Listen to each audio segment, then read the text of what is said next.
segunda parte. Essa parte aqui a gente vai falar sobre parte esportiva e clínica e consultório, tá? E a gente vai abordar ao mesmo tempo, vocês vão ver como que mudam algumas coisas, tá? Prometo que você é um pouquinho mais breve agora nessa parte. Se alguém tiver alguma dúvida, por favor, me interrompam, adoro discutir, tá? Principalmente falando sobre nutrição esportiva também. Então vamos lá, ó. Então quando a gente olha para a nutrição esportiva, né? Essas abordagens, elas mudam um pouquinho, tá? Mas a gente vai aplicar as mesmas ferramentas por meio de metodologias diferentes, tá? Então a gente vai fazer anamnese nutricional nesse paciente, anamnese alimentar nutricional, por meio de o quê? Vocês sabem o que significa essa sigla aqui, QFA?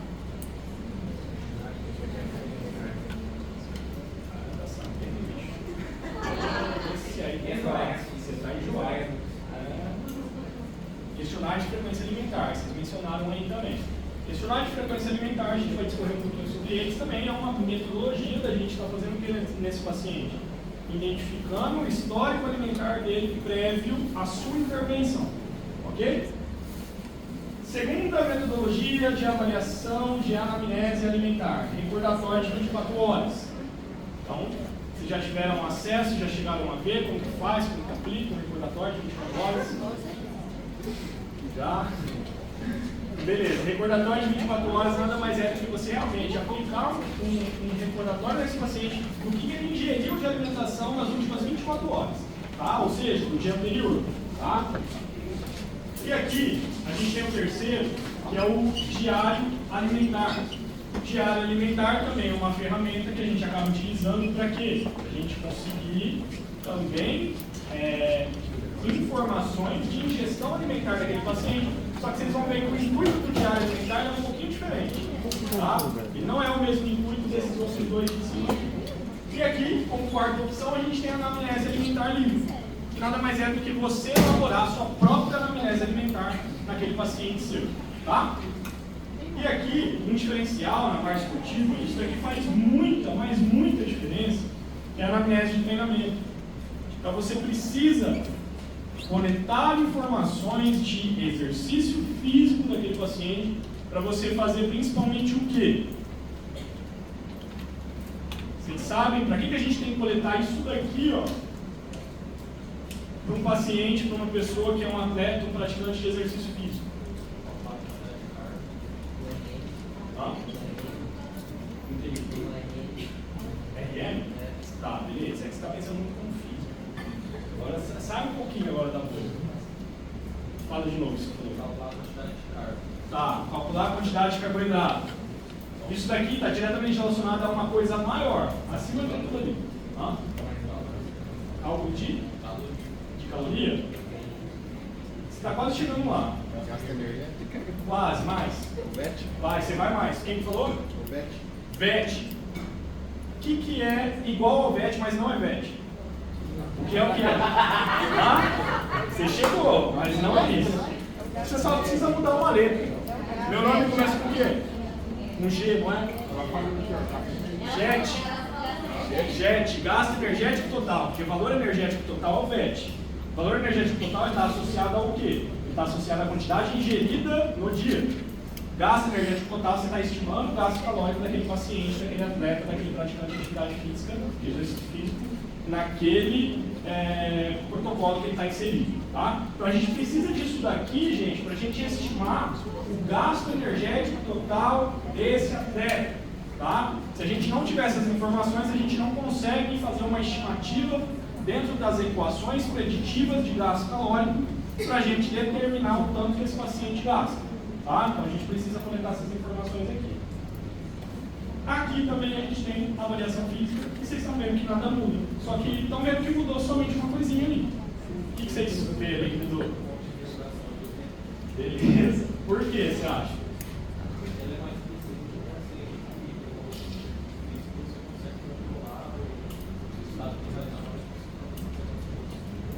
Você estava na palestra na primeira parte? Ou você gosta muito de nutrição esportiva, né? Legal, só que acabou que todos os meus pacientes também fazem parte atleta, se a pessoa treinar, Sim, está explicado, totalmente justificado. Não fala mais nada. Então é exatamente isso, gente. A bioimpedância, aqui, a gente consegue estabelecer uma programação para preparação do exame. Então a bioimpedância ela necessita de algumas condições para a gente preparar esse paciente, para a gente ter um resultado mais fidedigno com ela. Então aqui no paciente no ambiente controlado, a gente consegue proporcionar isso para o paciente, ok? Então vamos lá, anamnese alimentar nutricional, questionário de frequência alimentar. Eu trago aqui para vocês uma característica do questionário de frequência alimentar que está horrível de ver, prometo que estava muito melhor ali, mas acontece. Aqui a gente tem a separação por grupos alimentares. Não sei se vocês já tiveram acesso à lista de substituições de alimentos. Alguém já teve acesso? Lista de substituições de alimentos, ela é dividida por grupos alimentares, para facilitar a visualização. Aqui, basicamente, é quase a mesma coisa. Então, a gente tem aqui, produtos lácteos, que aqui vai ter leite gordo, leite semi-gordo, leite magro, né? Então, a gente subentende como leite integral, leite semi-desnatado, leite desnatado, iogurte e por aí vai. Aqui, o paciente ele vai colocar se ele consome menos de uma vez no mês, 1 a 3 vezes no mês, 1 vez por semana, 2 a 4 vezes por semana e assim por diante até chegar numa frequência ali de 6 ou mais por dia. Tá? Então, a partir disso, o que você consegue coletar de informação com esse paciente? Aspecto quantitativo ou qualitativo? A gente está avaliando aqui qualidade ou quantidade? Por meio disso aqui. Quem é o time qualidade? Levanta a mão. Vixe, tem pouco. Quem é o time quantidade? Se eu falar que a maioria errou. Gente, vocês vão entender por quê. Aqui a gente está avaliando qualidade, não quantidade. Vou dar um exemplo para vocês. Se a gente fosse fazer, vamos imaginar um diet box, um web diet da vida, que é um software de nutrição. Como que você joga no software de nutrição com precisão se ele consome leite gordo 1 vez no mês? Você consegue mensurar o tanto que ele vai estar ingerindo de caloria a partir desse leite? Consegue? Porque aqui ele não está falando se ele consome 200 ml, se ele consome 500 ml, se ele consome 1 litro, se ele consome uma xícara de café de 50 ml. Então aqui a gente não consegue avaliar a quantidade porque ele não coloca lá para a gente a quantidade. Ele só vai colocar se ele ingere ou não e a frequência que ele ingere. Então a gente não consegue jogar isso numa tabela para a gente calcular, tá? A gente só consegue saber o tanto de vezes no mês ou na semana que ele ingere aquele grupo de alimentos. Então a partir disso a gente avalia a qualidade. Tem também depois, que aqui não dá para trazer para vocês, mas tem óleos e gorduras também, que a gente vai ver se esse paciente consome muitas gorduras. Então a gente vai avaliar aqui não quantidade, mas sim qualidade da alimentação dele, ok? Eu trago aqui para vocês, que ele é um aspecto qualitativo, se você tivesse lido, hein? Estava ali para vocês. Então aspecto qualitativo, fácil aplicação, porém possui alimentação de mensuração de aspectos quantitativos. A gente não consegue mensurar quantitativamente essa alimentação, por meio disso. Aqui a gente tem um recordatório de 24 horas. Então, recordatório de 24 horas. Está vendo que a estrutura dele já muda? A gente tem um campo aberto para ele discorrer, para ele colocar ali o que ele consome e na quantidade que ele consome. Tá? Então, aqui, questionário alimentar. Aqui sim, tá vendo? Quantitativo. Por quê? Porque aqui na preparação do alimento, ele vai colocar o alimento que ele consome e a preparação que ele faz, é um filé de frango cozido, grelhado, assado. Então a gente tem ali o alimento, a preparação que foi utilizada, e aqui do lado ele vai colocar a medida caseira. Se é um filé médio, se são 2 filé médios, se é um filé grande. E quando a gente vai para o software de nutrição para calcular, ou até os mais antigos, a tabela TACO, deixa eu falar sobre isso. Aí é raiz, né? Aí é raiz, calculava na mão. Enfim. Vai chegar no dia de glória.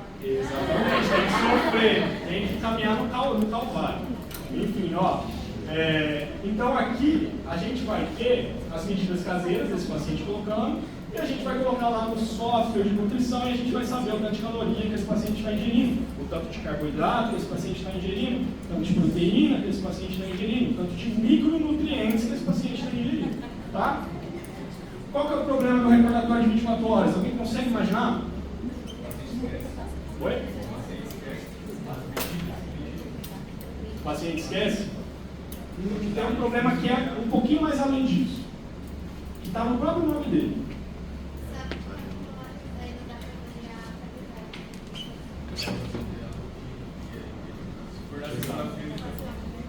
Exato.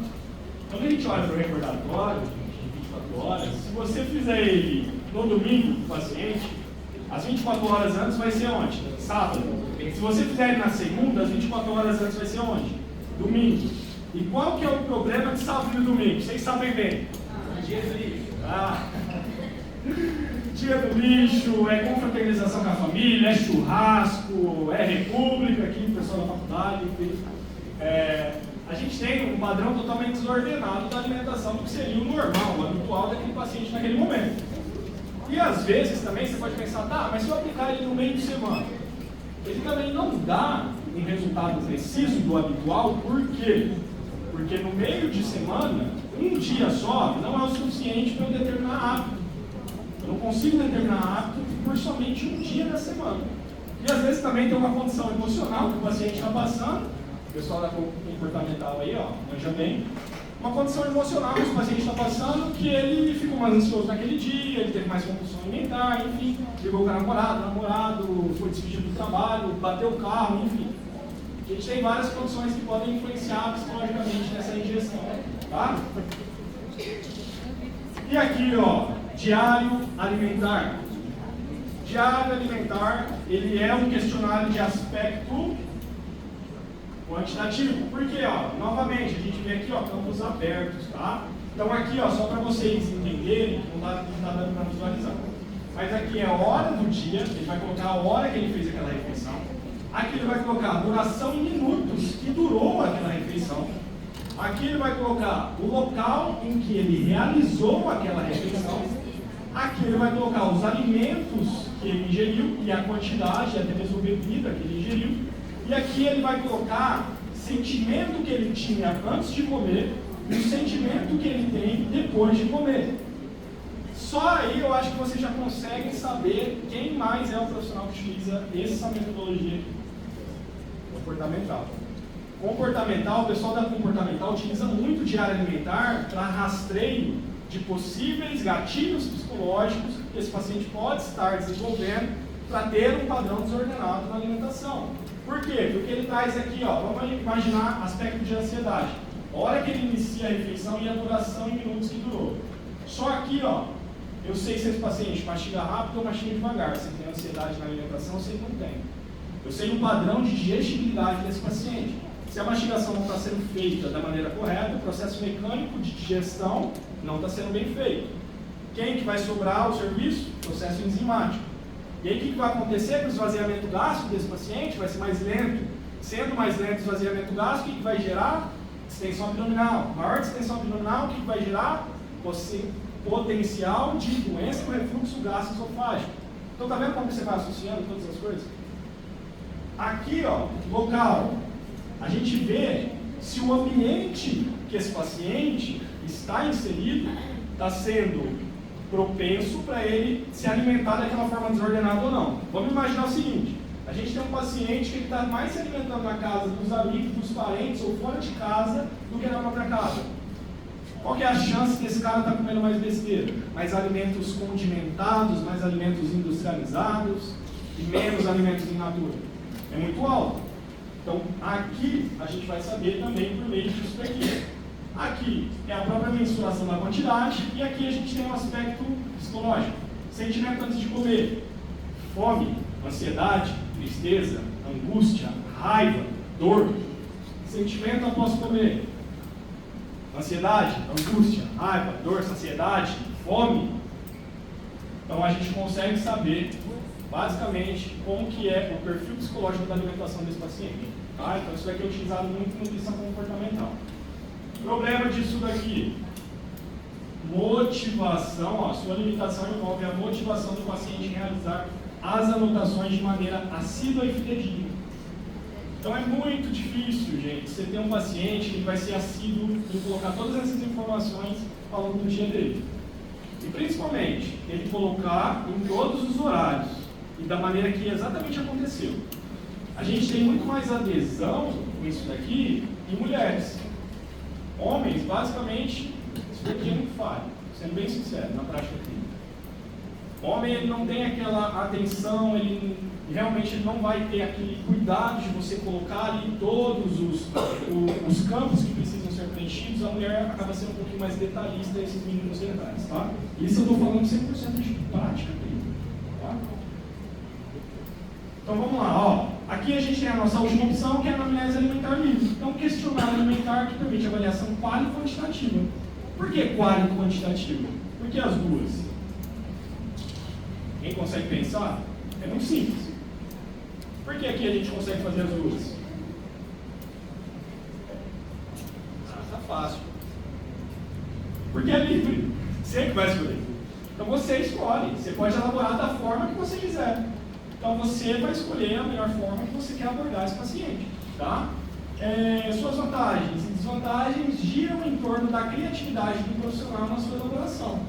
Por que a criatividade do profissional?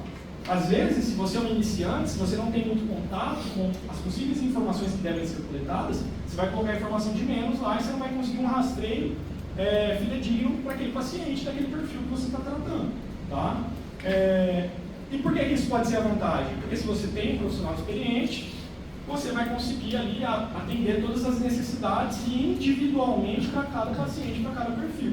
Tá? Então, por isso que aqui a gente tem a sua vantagem e desvantagem dentro da mesma coisa.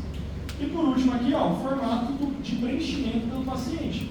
Por que formato de preenchimento? Hoje a gente está na era digital, né? Na era da inteligência artificial. A gente está na era que está muito mais fácil o acesso a tecnologias.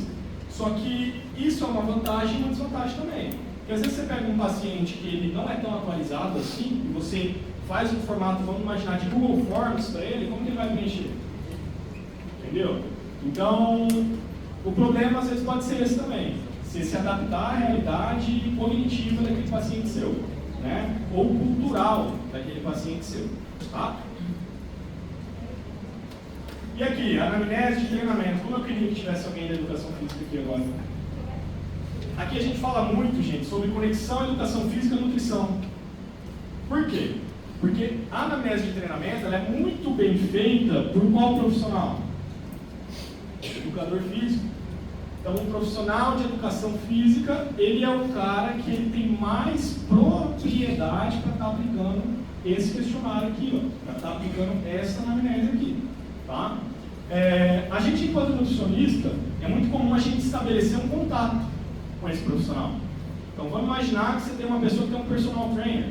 Você vai entrar em contato para saber como que é o treino, como que são as divisões de treino, como que é o nível de intensidade, a percepção de esforço, até mesmo o RM, que mencionaram ali.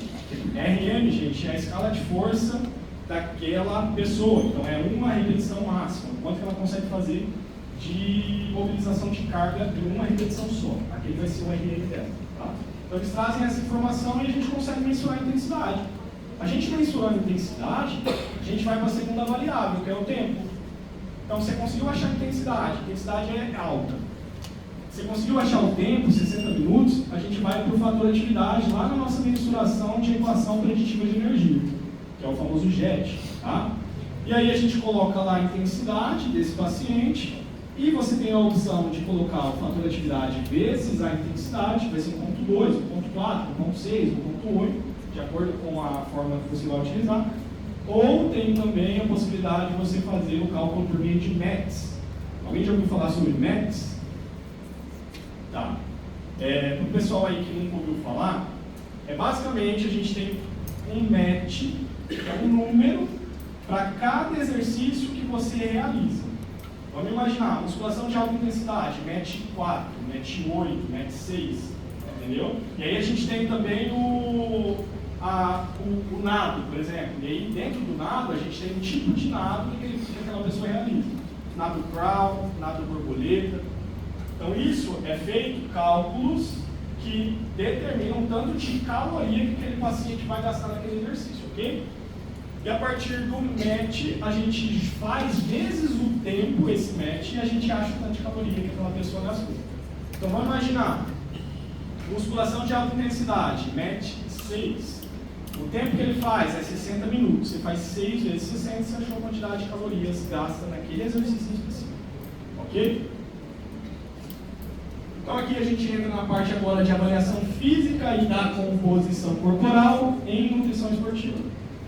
Eu queria que vocês apontassem a câmera do celular para vocês baixarem, estou de presente para vocês também. Ó.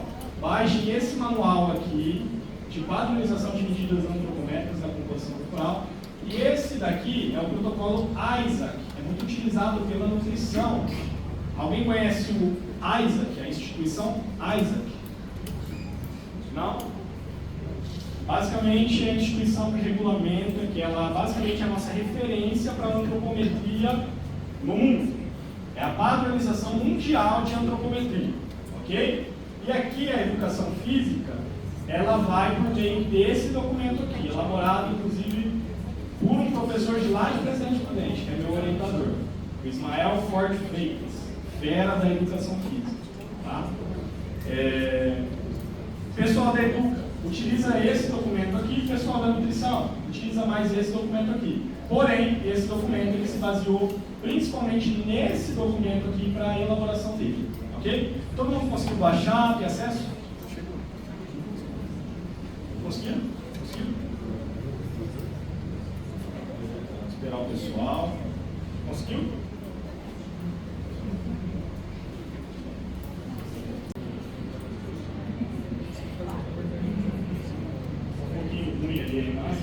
Eu acho que é porque está de longe só, mas aqui de perto é. Bom, quem não conseguiu, se quiser, depois eu deixo aqui, esse é bem de perto e pega, tá? Então vamos passar, ó. Então aqui, ó, vamos falar sobre circunferências ou perímetros corporais. Você vai encontrar as duas nomenclaturas na literatura, tá? Circunferências, que a gente tem todas essas aqui, ó. Vocês podem realizar todas essas aqui no seu consultório, tá? Literalmente. Circunferência se trata de um método duplamente indireto de avaliação física. Vocês lembram lá sobre ferramentas de avaliação física em relação a essa classificação? Duplamente indireto, método direto, método indireto. Vocês lembram disso aí? Não. Método direto de avaliação, dissecção de cadáver. Esse é o único método direto que a gente tem, é o mais preciso. Mas, para que você vai avaliar uma pessoa que já não está mais entre nós? Não faz sentido. Só em anatomia que você vai utilizar. Né? Quando a gente pensa em nutrição esportiva, a gente tem os métodos indiretos e os métodos duplamente indiretos. Duplamente indiretos, eles têm uma precisão menor do que os métodos indiretos. Tá? Então aqui, ó, a circunferência ela é caracterizada como um método duplamente indireto de avaliação física. Em nutrição esportiva podem ser usuais a aplicação de qualquer uma das circunferências, sendo elas combinadas ou não. Ou seja, você pode fazer isso aqui separadamente, só uma, ou você pode combinar elas e fazer essa e essa junto, esse grupo aqui e esse grupo aqui junto, ou fazer tudo também. E a outra opção é em ambos os lados ou não também. Vai de acordo com o seu público. Vamos imaginar que você está atendendo uma pessoa que... Eu dei um exemplo do fisiculturismo, eu gosto muito de dar esse exemplo porque é um pessoal metódico. Eu falo por mim que eu sou atleta também. Quando a gente olha aqui para o fisiculturismo, qual que é a principal metodologia de avaliação da arbitragem no fisiculturismo? Proporção e simetria. Se você tem um atleta de fisiculturismo, você vai fazer a circunferência dele de um lado só ou dos dois lados? Dos dois lados. Por quê? Porque você quer avaliar a proporção de parte de cima com parte de baixo e a simetria do lado esquerdo com o lado direito. Então, nesse paciente, nesse perfil, faz muito sentido você fazer de ambos os lados. Agora, no iniciante de musculação, às vezes você não precisa. Se você tem um tempo curto de consulta, sua agenda está um pouquinho mais lotada, ou você, sei lá, começou agora, aluga a sala por hora, você precisa otimizar o tempo da sua consulta, às vezes você não precisa fazer dos dois lados, tá? Só fazer de um lado só pode ser também, tá? Aqui a gente tem uma interpretação, isso aqui é um caso clínico real, tá? De um paciente meu. Aqui a gente tem, ó, porém, deve ter cuidado não apenas em utilizá-las como parâmetros isolados de avaliação da composição corporal, pois são muito voláteis e sensíveis a alterações de água, gordura e tecido muscular, tudo ao mesmo tempo, não permitindo muitas vezes a diferenciação dessas oscilações. Faltam vezes aqui. O que eu quero dizer com isso? Que se você for para o consultório, nutrição esportiva e só fizer circunferência, você não vai conseguir ter uma leitura precisa de alterações na composição corporal daquele paciente.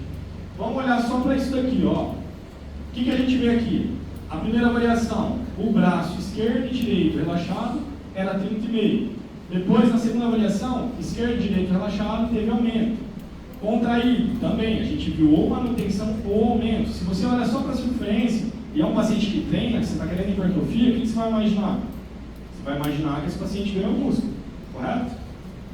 Beleza, só que se você não usa só a circunferência, você vai combinar ela com dobras cutâneas. E aí você vai conseguir isso daqui, ó. Percentual de gordura, você viu que aumentou. Classificação aqui mudou. Massa de gordura também aumentou. Massa residual, isso daqui é água fora do tecido muscular. Tá? Retenção hídrica também aumentou. E a massa livre de gordura também aumentou. Então o que aconteceu nas medidas aqui para ter aumentado? Será que foi só o músculo? Ou a circunferência também foi representada pela gordura que aumentou? Foi os dois, não foi? Então aqui, se a gente olhasse só para a circunferência com uma pessoa que treina hipertrofia, a gente ia falar que ela ganhou músculo. Mas quando a gente vai um pouquinho mais a fundo, a gente vê que foi metade músculo e metade gordura ali. Tá? Então por isso que ela não pode ser só utilizada isolada. Ok? Então aqui dobras. A gente tem todas essas dobras para estar utilizando também no paciente. Você vai determinar as dobras que você vai utilizar de acordo com o protocolo que você vai escolher para avaliação da composição corporal. A gente tem protocolos de Getz, Faulkner, vocês lembram disso daí? Pollock. Então a gente tem diferentes protocolos de avaliação antropométrica por meio de pregas cutâneas para composição corporal por meio de diferentes fórmulas, diferentes métodos, tá? E cada um vai combinar uma dessas pregas diferentemente aqui para chegar nesse resultado, ok? Então aqui, ó, mensuração do tecido adiposo subcutâneo em milímetros de espessura para quantificação da gordura corporal em quilos e percentual, obtendo a partir disso também a quantidade de massa livre de gordura. Suas vantagens giram em torno do baixo custo, porque o adipômetro comparado a outras ferramentas tem baixo custo, tá? É fácil a aplicação e não exigência de preparo prévio do paciente para avaliação. Então a gente não precisa mandar um protocolo para aquele paciente, ó, não faz isso, não toma aquilo para você fazer. Você faz tranquilamente. Aqui a gente vem na bioimpedância. Então aqui, diferentemente, ó, a gente tem vários tipos de bioimpedância, tá vendo? Vários tipos. Uma mais caras e mais precisas, outras mais baratas e menos precisas, né? Bioimpedância. Assim como a circunferência e pregas cutâneas, se trata de um método duplamente indireto. Então, é a mesma coisa da circunferência. Então, quando a gente olha para a fidedignicidade desse aparelho, ou seja, para saber se realmente o que ele mostra para a gente é condizente com a realidade, é a mesma coisa da circunferência em relação à classificação. Por quê? É um método duplamente indireto. Tá? Então aqui, ó, duplamente indireto, que permite a mensuração da gordura corporal total, gordura visceral, massa muscular por segmentos ou não, então ela pode ser quantificada a massa muscular por cada segmento do corpo, ou não, se for uma mais simples, ela não vai trazer por segmento. Tá? Quantidade da água corporal total, densidade mineral óssea, entre outros. E sua avaliação se dá pela passagem de corrente elétrica pelo corpo, é aquilo que eu tinha comentado com vocês. Tá? Então as suas limitações, elas vão girar em torno do quê? Ó, a gente vê aqui, ó, suas desvantagens em torno do seu alto custo, difícil interpretação dos resultados, por quê? Porque quando você for visualizar, não sei se vocês já viram uma bioimpedância do resultado. Vamos imaginar um resultado lá que traz todas aquelas informações ali e você precisa interpretar em tempo real e mostrar para o seu paciente e dar um diagnóstico para ele. É difícil. Você precisa ter um olhar clínico de interpretação e raciocínio clínico, porque senão a chance de você não souber interpretar aqueles resultados é grande. E aí você tem um aparelho super caro na sua mão, só que você não sabe interpretá-lo, tá? Então essa é uma das limitações. E aqui a gente tem também, ó, limitações de possibilidade na avaliação em pacientes com presença de marca-passo. Então, um paciente com marca-passo é corrente elétrica, a gente marca-passo, ele dita o ritmo do coração por meio de eletricidade também. Então, a gente tem ali, ó, se a gente utiliza um paciente que utiliza marca-passo definitivo, a gente tem um descontrole desse marca-passo, então não dá para ser utilizado nesses pacientes. E a necessidade do preparo prévio do paciente para a realização do exame, tá? Então, você precisa desse preparo aqui, ó, jejum de 4 a 8 horas prévias, não ingerir bebidas diuréticas de 8 a 24 horas antes, não praticar exercício físico.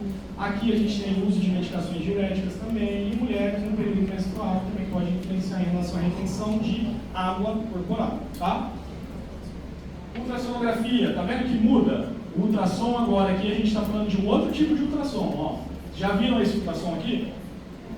Nunca viram? Se chama ultrassom Polymetrics, que ele é utilizado para avaliação de composição corporal em nutrição clínica e consultório, tá? Isso aqui a gente não vê no hospital, vocês vão entender o porquê que a gente não vê isso aqui no hospital.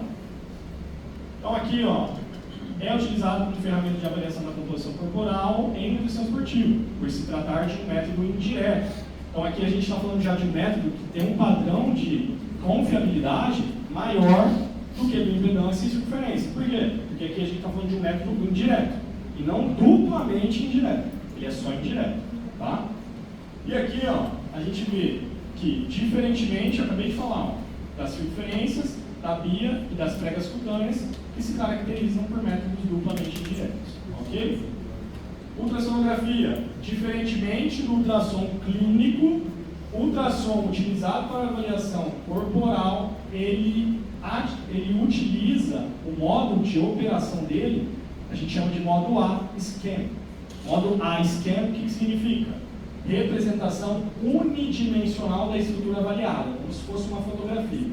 Então ele vai trazer para a gente uma imagem que é basicamente unidimensional e com aspecto congelado. A gente não vai passar, vamos imaginar que você está passando ultrassom. Você passou o ultrassom aqui no músculo do bíceps, você não vai ver lá em tempo real a imagem. Ele vai fazer uma fotografia da imagem para depois colocar lá na tela para você.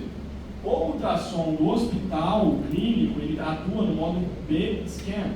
Esse modo B, ele é uma representação bidimensional da estrutura em tempo real, como se fosse um vídeo. Então, no ultrassom do hospital, se eu passo o ultrassom aqui no meu bíceps, vai aparecer lá em tempo real toda a parte que eu estou percorrendo aqui. Então, isso acaba sendo diferente do que a gente encontra no consultório, tá? Para esse ultrassom aqui.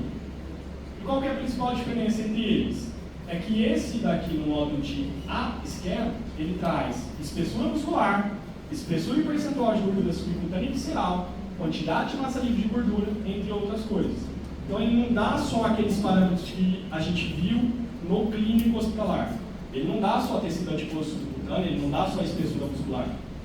Ele dá também aqui parâmetros de quantidade de massa livre de gordura e percentual de gordura.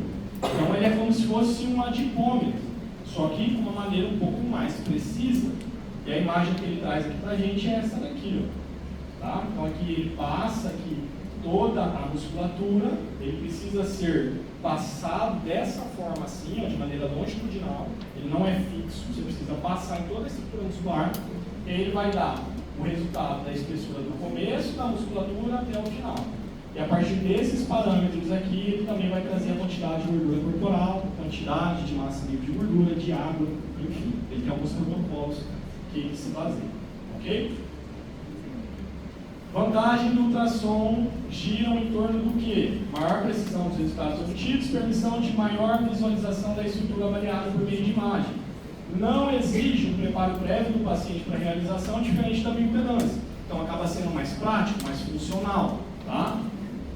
E o potencial atrativo dele pode ser um diferencial em avaliação da composição corporal. Então, para o paciente, né, que você está se vendendo enquanto nutricionista, né, vendendo a sua consulta, se você promove uma avaliação por ultrassonografia, você tem um atrativo, você tem um diferencial. Qual que é a desvantagem aqui? Gira em torno do seu custo, só para vocês terem uma noção, um aparelho desse aqui hoje ele custa R$17 mil, em torno de R$17 mil, então acaba sendo muitas vezes inviável, né? E a exigência da aplicação por meio de um indivíduo treinado, ele é um pouquinho mais complexo para ser aplicado. A própria Bodymetrics, ela proporciona um treinamento para aquela pessoa que compra esse aparelho, tá? Tem que passar por um treinamento para saber utilizar o aparelho. Conclusões para a carreira, para a gente finalizar. Diversas são as ferramentas de avaliação nutricional disponíveis na sua prática clínica, sejam elas aplicadas à nutrição clínica ou esportiva. Portanto, cabe ao profissional nutricionista ter o conhecimento de todas essas possibilidades. O raciocínio clínico para escolher a que melhor atende às necessidades do seu público e, principalmente, o domínio das ferramentas determinadas por sua escolha. Então, se você não tiver muito embasado todas essas questões aqui que a gente mencionou, você não consegue ter uma conduta assertiva naquele paciente, naquele público diferente que você está recebendo no seu consultório, ou até mesmo no ambiente hospitalar, tá? Então, gente, queria agradecer vocês. Aqui está o e-mail para contato, meu Instagram. Muito obrigado pela presença.